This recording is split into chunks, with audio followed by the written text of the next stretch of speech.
복습하는 기태 11강입니다. 자, 우리 교재 77쪽이고요. 5번에 띄어쓰기 보시면 그저 중요한 것들 기억하셔야 되죠. 먼저 1번에 조사 이렇게 나와 있고요. 조사는 기본적으로 쭉 붙여 쓴다는 거 생각하시면 되죠. 물론 이제 이 중에서 가장 중요한 것은 뭐예요? 예, 주의 부분에 보시면 능커녕, 응커녕 같은 거 이거 전체가 한 덩어리에 뭐라는 거 생각할 수 있어야 되죠. 한 덩어리의 조사기 때문에 언제나 쭉 붙였어야 한다는 거 요거 체크하시고요. 자, 그다음에 78쪽 한번 가보죠.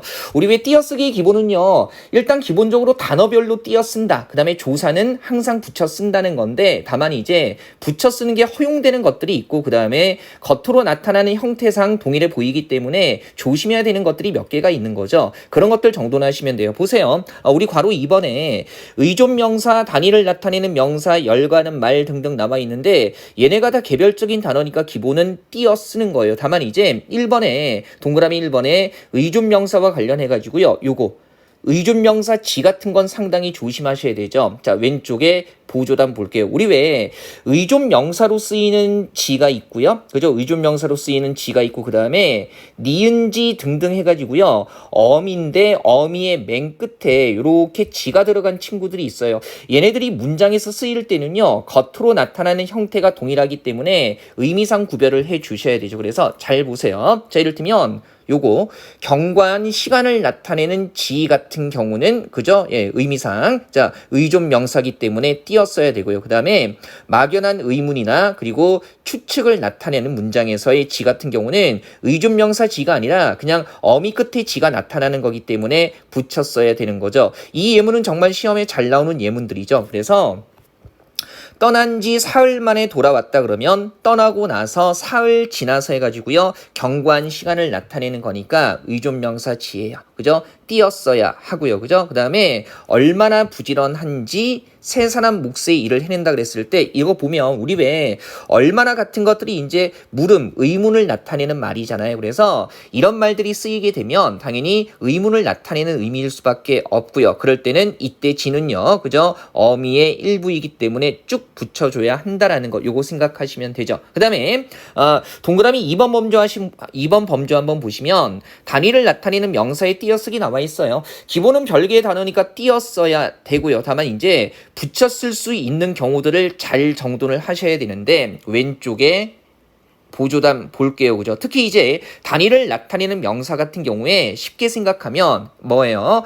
아라비아 숫자 뒤에서 그죠? 이때 아라비아 숫자라는 건 한글의 자음과 모음으로 1, 2 이렇게 쓰는 게 아니고요. 아라비아 숫자 자체 1, 2 이런 식으로 쓰는 거예요. 그 다음에 순서를 나타내는 경우는 뭐 할 수 있다? 붙였을 수 있다. 단 절대로 붙였을 수 없는 경우를 잘 기억하셔야 되죠. 그래서 한글로 양을 나타내는 경우에는 절대로 뭐 붙였을 수 없다는 겁니다. 시험에서 이 부분 가지고 띄어쓰기의 트릭을 걸 때는요. 그래서 항상 이런 것들이 나와요. 그죠? 7살이라고 했을 때 우리 왜 하나, 둘, 셋, 넷, 다섯, 여섯, 일곱은 바로 양을 나타내기 때문에 절대로 단위를 나타내는 명사를 뭐 할 수 없다, 붙였을 수 없다는 거 생각하셔야 되죠. 자, 다시 3번으로 돌아와서요. 그죠? 자, 수 적을 때는 그냥 만 단위로 띄어쓰고요. 그 다음에 4번에 두 말을 이어주거나 열거할 적에 쓰이는 말들도 띄어쓴다 해가지고요. 특히 이렇게 단어 사이에 들어가는 것들 겸 내지 대 같은 경우도 별개의 단어이기 때문에 띄어 쓰는 겁니다. 자, 그다음에 3번에 보조용언 같은 경우에요. 그죠? 붙여 쓰는 게 허용되는 경우들이 있었어요. 그래서 무조건 그런 건 아니고요. 뒤에 이어지는 보조용언은 붙여 쓰는 것도 허용한다는 거. 그 다음에 우리 왜 동그라미 2번 보시면 의존명사에 하다나 싶다가 결합해서 보조용언들이 되는 경우가 있는데 그때도 뭐 할 수 있다? 붙여 쓸 수 있다는 거. 여기서 허용되는 경우보다는요. 얘도요. 절대로 붙여 쓸 수 없는 경우를 체크하는 게 중요한데요. 이를테면 본용언이 합성용언일 때는 반드시 띄어 쓴다. 절대로 붙여 쓸 수 없다는 거 아셔야 돼요. 그래서 이런 거예요. 지금 보면 예문 한번 보죠.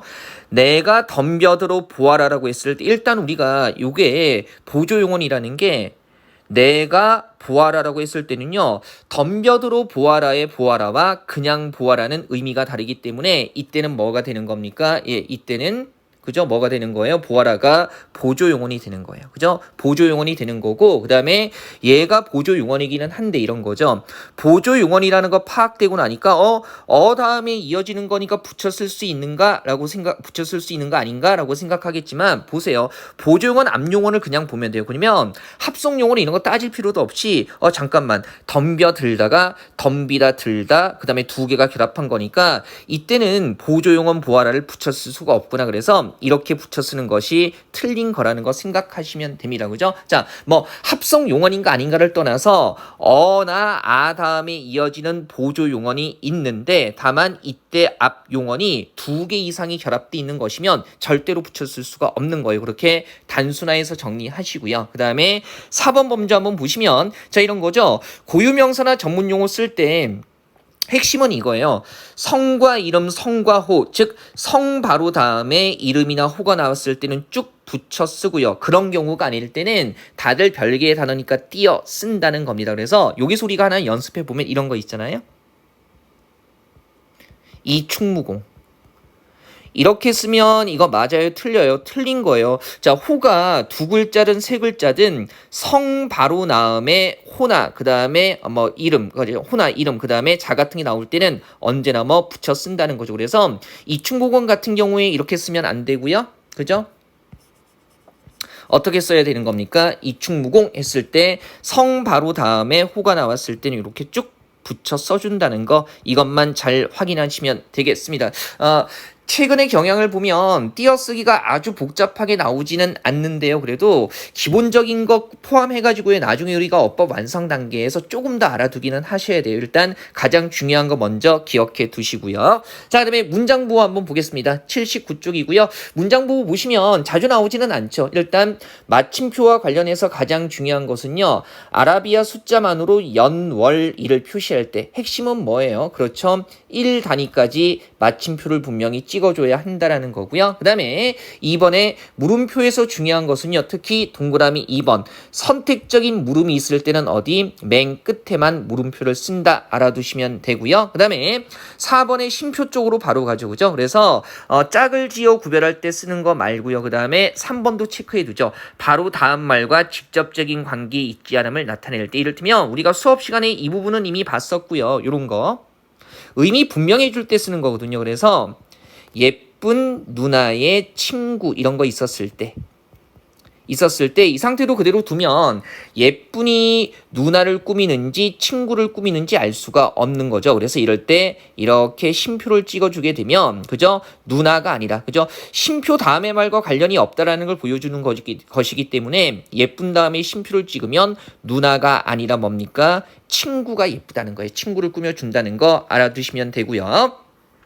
5번의 가운데점 같은 경우에 열과 어구들을 일정한 기준으로 묶어서 나타낼 때 쓴다라는 거. 그리고 2번에 짝을 이루는 어구들 사이에 쓴다는 거 알아두시면 되고요. 정말 중요한 건 3번인데요.